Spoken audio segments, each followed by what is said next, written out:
Bar Association, members of the Executive Committee of the Supreme Court Bar.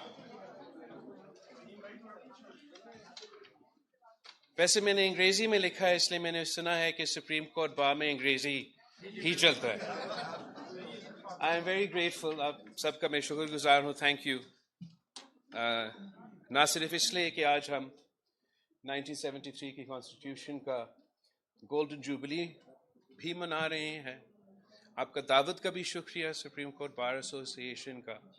और I am incredibly grateful, honoured, privileged, humble कि supreme court bar का इस forum पे आपने मुझे ये दावत दिया. और शायद मैं पहले वो सियासी रहनुमा हूँ जो सुप्रीम कोर्ट के प्रेमिसेस पे इस फोरम से खिताब कर रहा हूँ. तो I'm truly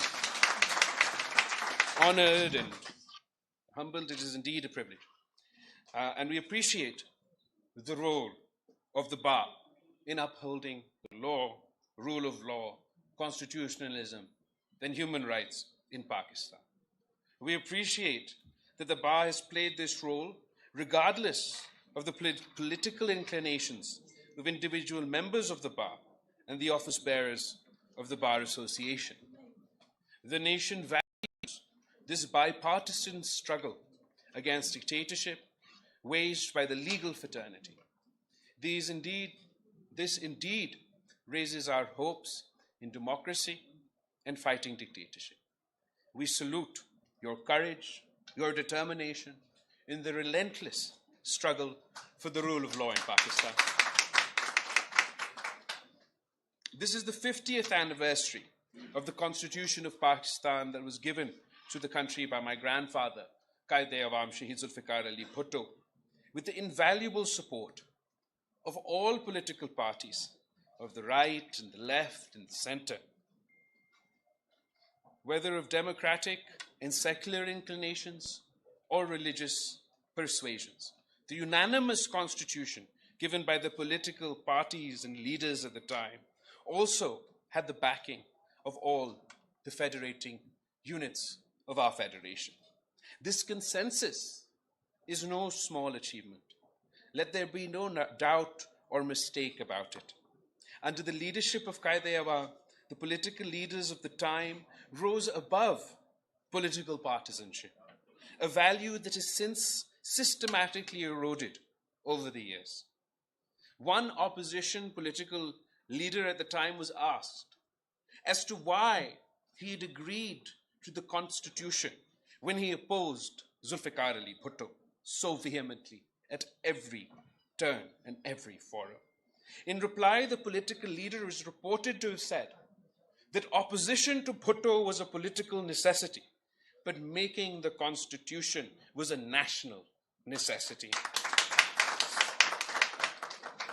Such was the spirit at the time.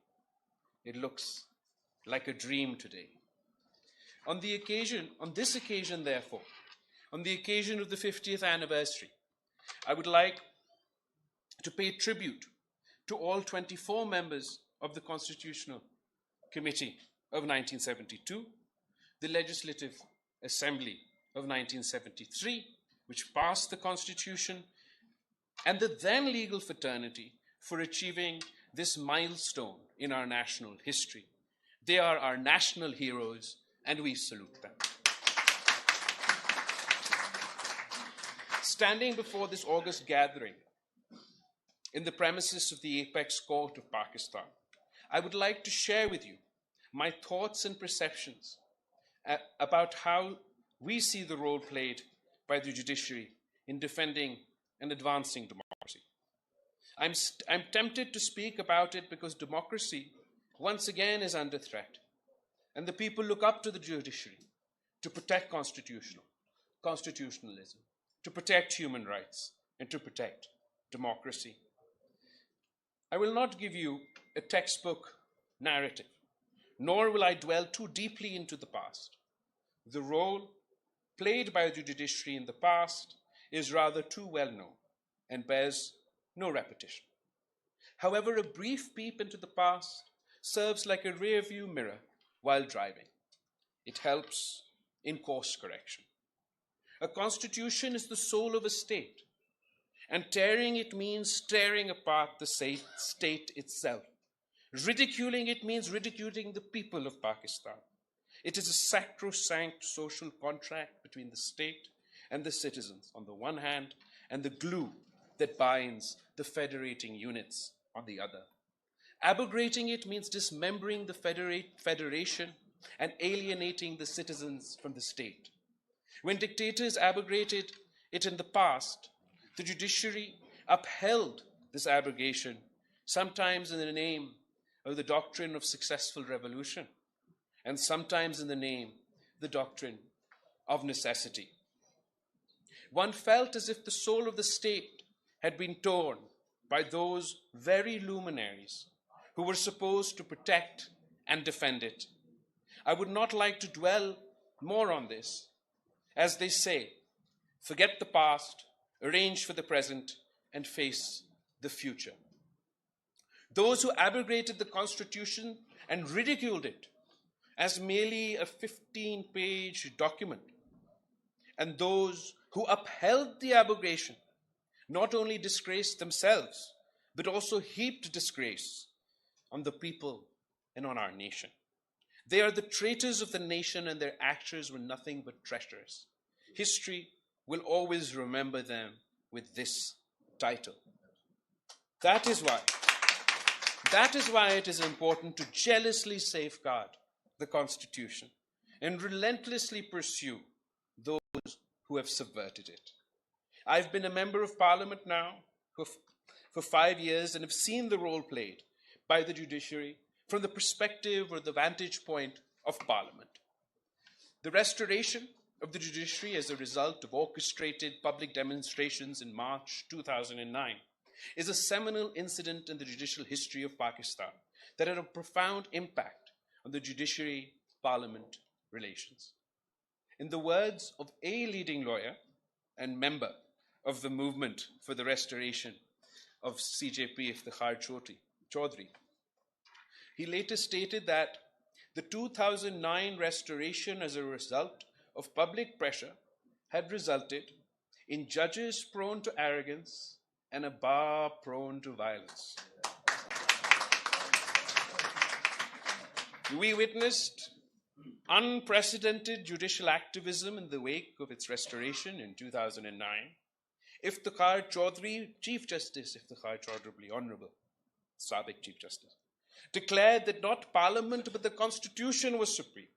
And the Constitution was what the judges said it was. Not what it actually said, not what the founders said, but what he said.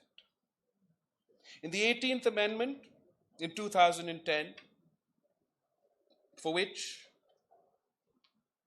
once again, consensus within Parliament allowed for the passage of the 18th Amendment and the restoration of the 1973 Constitution, for which we're grateful to President Asif Ali Zardari, for which we're grateful for Senator Raza Rabbani and the entire drafting committee. The 18th Amendment in 2010 had closed the doors of judges to legitimize constitutional abrogations. It barred judges from taking oath under the PCO, and they could no longer, at least in theory, uphold the subversion of the Constitution. The scope of punishment for abrogation under Article 6 was also widened by including in it those who upheld the abrogation. It was thought that the doors for dictators had been closed, but a new kind of dictatorship emerged. Previously, the Parliament was sent home by executive order of the President that was endorsed by the judiciary. After the 18th Amendment, when that was made impossible, the judiciary started sending home prime ministers on its own. Thus, former Prime Minister Yusuf Raza Gilani was sent home for not writing a letter to the Swiss government to implicate his own president in a criminal case, even though the Constitution protected the president from prosecution as long as he was in office. The Pakistan People's Party survived this by nominating another MNA as our Prime Minister. The next government that followed, the Pakistan People's Party, also met the same fate. Prime Minister Nawaz Sharif was similarly sent home. The PMLN also survived this shock by nominating another MNA as their Prime Minister. It's unfortunate, but I must mention this, that in the 2013 general elections, the judiciary under Iftikhar Chaudhry became a partisan actor with clear favorites in the election. In 2018, the judiciary once again became a partisan actor with clear favorites in the election. It is hoped that this time it will be different.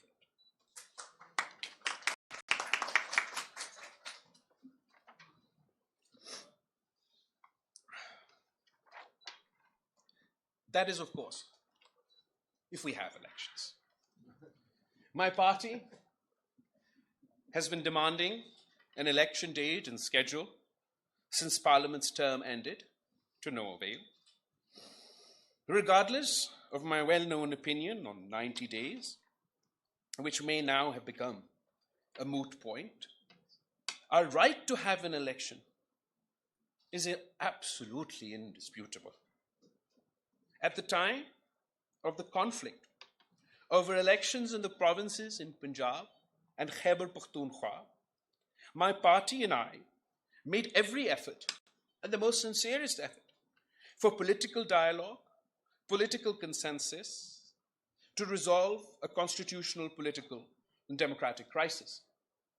Our aim was to reach a consensus on election dates, not only for the province Pakhtunkhwa, not only for the province of Punjab, but also for the general election. Unfortunately, the events of May 9th stymied these efforts. And today, we find ourselves where we are. Let us be clear, ladies and gentlemen, elections delayed are elections denied. The only path forward is for the Election Commission of Pakistan to immediately release the date of the election and the schedule of the election without any further delay.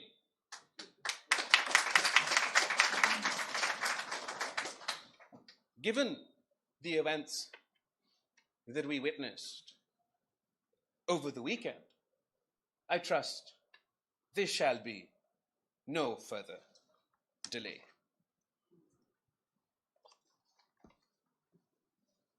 It is only through a free, fair, and impartial election where all contenders have a level playing field, an equal playing field, where the citizens of Pakistan are allowed to exercise their vote, exercise their right in choosing their leaders, that we will be able to move forward.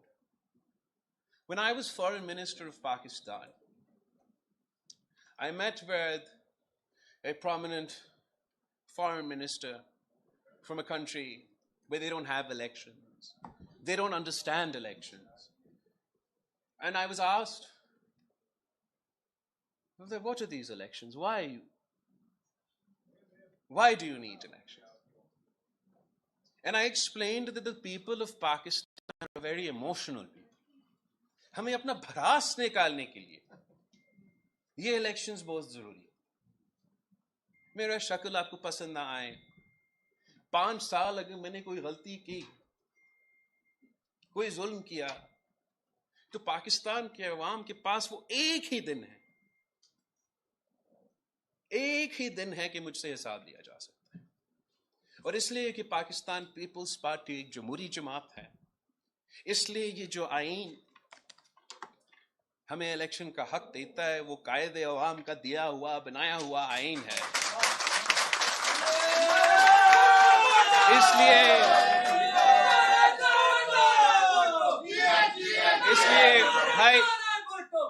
इसलिए कि इस आईन की बहाली के लिए शहीद मोहतरमा बेनजीर भुट्टो ने अपना जान की कुर्बानी दे दी. اس لیے کہ صدر زرداری اور پاکستان پیپلز پارٹی نے 18ویں ترمیم کی صورت میں اس آئین کو بحال کر کے شہید محترمہ بینظیر بھٹو کے 30 سال کی سیاسی جدوجہد کو، وہ نامکمل جدوجہد کو مکمل کر دیا تھا. اب میرے پاس کوئی آپشن ہی نہیں ہے، میں نے تو مطالبہ کرنا ہے کہ الیکشن کرو، فوری کرو، ڈیٹ دو، اسکیڈول دو.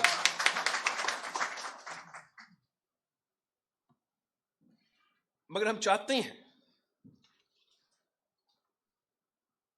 ڈیزائر یہ ہے کہ اس کے بجائے کہ کوئی اور ادارہ حکم دے کہ الیکشن کمیشن اپنی طور پہ اپنا قانونی اور آئینی ذمہ داری مکمل کر کے یہ کام خود کیجیے. Now let me go back to the Judiciary Supreme Court bar.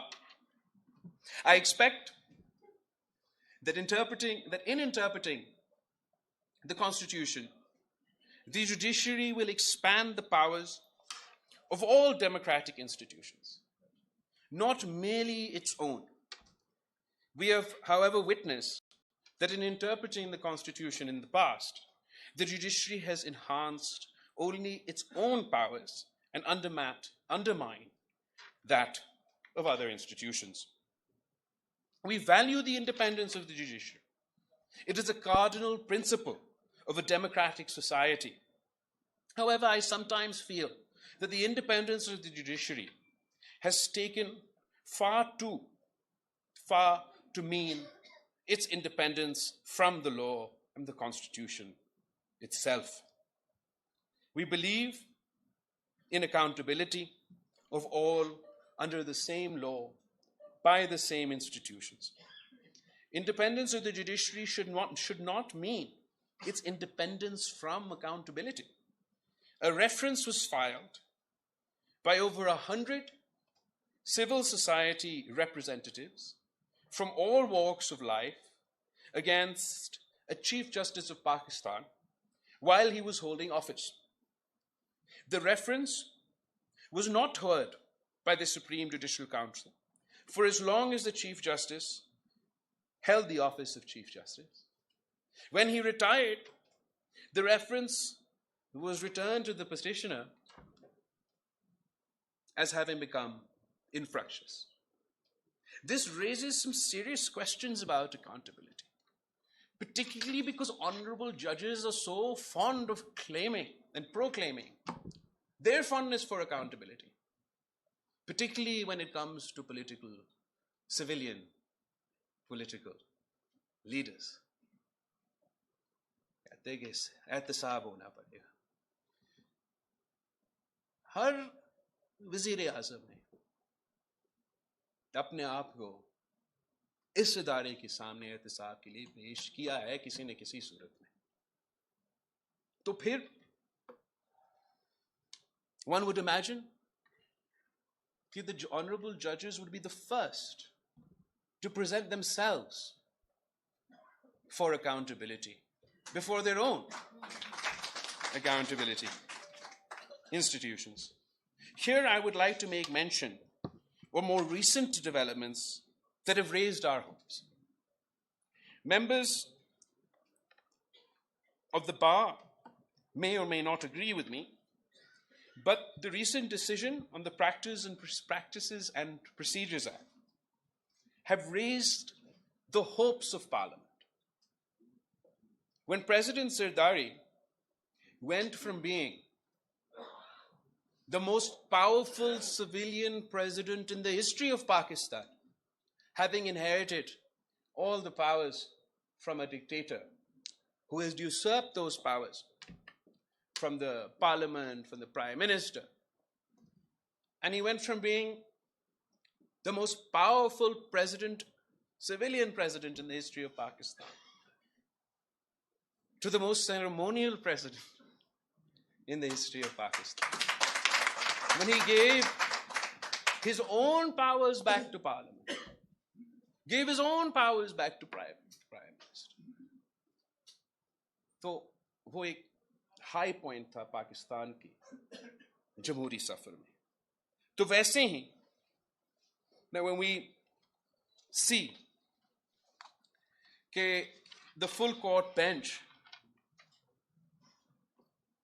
has given hope that Parliament's power, domain to legislate will be protected, even if it means that the sitting Chief Justice is to share his powers as master of the roster with fellow senior judges, is an encouraging sign for the future of the judiciary and for the future of Pakistan's democracy.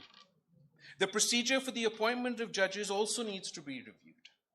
The present procedure, which under the President, the Prime Minister, and Parliament have become all but a rubber stamp, and as post offices, has raised the criticism of a judiciary, of the judges, by the judges, and for the judges. This does not augur well for the image of our judiciary. Similarly, the contempt law also needs to be revisited. The dignity of honorable judges must rest on foundations that are surer and more solid than the contempt law. Respect for judges must be inspired by their judgments, by their conduct, and not by fear of any contempt law. A great challenge we face in the realm of rule of law and human rights is the enforced disappearances of citizens with impunity. The Commission on Enforced Disappearances has unfortunately failed miserably. Not one perpetrator of crime has been prosecuted thus far, and this is not acceptable. Another great challenge is the manipulation in elections and power transfer. Indeed, manipulated power transfer lies at the root of political instability. And as mentioned earlier, the election schedule must be announced immediately and a level playing field be ensured for all political parties. I would like also to say a few words about the presidential reference in respect to the judicial murder of Shaheed Zulfikar Ali Bhutto. The reference is pending for almost a decade before the Supreme Court. In this golden jubilee year of the Constitution, is it too much to ask that the reference in respect of the political leader who gave us the country's first unanimous constitution is heard without further delay and justice is done, even if posthumously? They say that history repeats itself. First is a tragedy, and then is a farce. Shaheed Zulfikar Ali Bhutto को शहीद किया था. शहीद मोहतरमा बेनज़ीर भुट्टो ने 30 साल सियासी जद्दोजहद की, उस आइन के बहाली के लिए और अपना वालिद के लिए, कायदे अवाम के लिए इंसाफ दिलाने के लिए. शहीद मोहतरमा बेनज़ीर भुट्टो खुद शहीद हो गए. ना वालिद को इंसाफ मिला और अफसोस के साथ ना हम शहीद मोहतरमा बेनज़ीर भुट्टो को इंसाफ दिलवा सके. फिर सदर ज़रदारी ने 2011 में रेफरेंस फाइल किया, इंसाफ नहीं मिल सका. 2018-19 में मैं खुद पिटिशन लेकर आया कि मुझे इस केस का पार्टी बनाया जाए और रेफरेंस फौरन जो है वो सुना जाए. आज 2023 में मैं आपके सामने. अब I don't know at what point this tragedy became a farce, but it most certainly is a farce. Finally, ladies and gentlemen, I believe that Pakistan is stuck in a rut. And if we continue down this path, we are doomed. Doomed to repeat history, doomed to perpetuate a tragedy, and doomed to make a farce out of this country, out of its constitution, out of its democracy, out of its people. Throughout our history, we have oscillated between outright dictatorship, controlled democracy, or confrontational democracy. Dictatorship speaks for itself. Controlled democracy, party-less elections की चुने जो government IJI किसी को याद है तो वो भी गिन लें, और हाल ही में जो हमने सब कुछ देखा है. और this is what I call the old way of doing politics, the tried and tested way, which has been proved that when you compromise on democracy in any way, shape, or form, the country suffers, the people suffers, the economy suffers. But there is a fourth way, the way of consensus, a consensus democracy. And for short spouts, for little windows, हमने ये consensus देखा है और साबित कर दिया है. जब ये हम consensus सियासत करते हैं, consensus जमहूरियत करते हैं, तो फिर हम कामयाबी भी हासिल करते हैं. हमने उस consensus democracy को 1973 में 1973 कॉन्स्टिट्यूशन की सूरत में देखा था कि सरजमीन बेआइन को आपने आइन दिलवाया.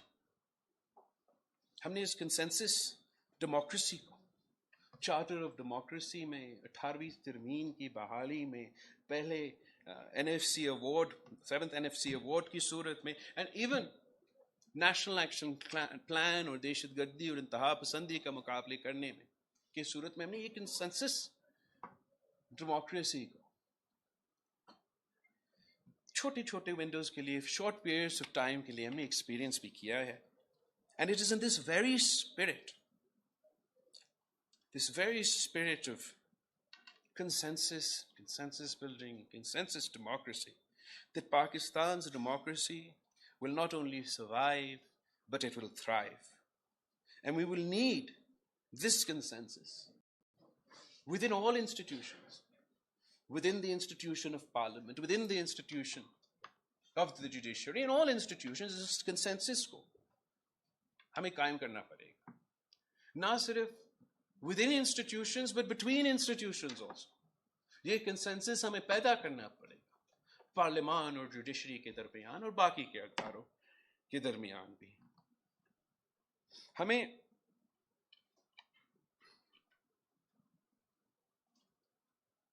और यही कंसेंसस हमने कायम करने की कोशिश की. यही कंसेंसस ही सोच था जिसकी वजह से हमने PDM के साथ दिया, जिसकी वजह से हमें वजीर बना कि हमने तो सारे जो पुराने बुराइयां थे उनको दुरुस्त करने थे. सिलेक्टेड राज को खत्म करके हमने तो जमहूरियत को बहाल करना था. सारे सियासी जमातें मिलके हमने तो वोट को इज्जत भी दिलवाना था, पार्लियामान की इज्जत को भी दिलवाना था, आइन के मुताबिक चलना था, सारी गैर जमहूरी ताकतों को दिखाना था कि कैसे जमहूरी हुकूमतें कायम करते हैं, कैसे कंसेंसस के साथ मिलके पुराने मुखालिफ साथ मिलके भी जो है जमहूरियत की तरक्की के लिए, आइन की तरक्की के लिए, मुल्क की तरक्की के लिए साथ मिलके काम भी कर सकते हैं. अगर इस एक्सपीरियंस के बाद अब मुझे पता चला है कि दैट फ्रेज, एक फ्रेज है अंग्रेजी में कि the road to hell is paved with the best intentions, तब मुझे समझ आ गया है इसका मानी क्या है. हमने तो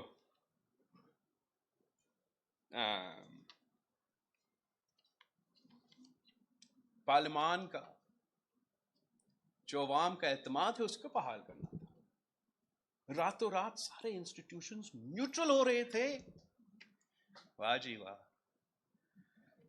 Anyway, मैं मायूस नहीं हूं, काफी कुछ सीखा हूं, मगर मायूस नहीं हूं. And on the 50th Golden Jubilee یہ تو نہیں کہہ سکتا ہوں that our democracy is stronger today than it was yesterday. But اتنا ہمیں وعدہ کرنا پڑے گا پاکستان کے آنے والے نسلوں کو that their tomorrow will be better than our today.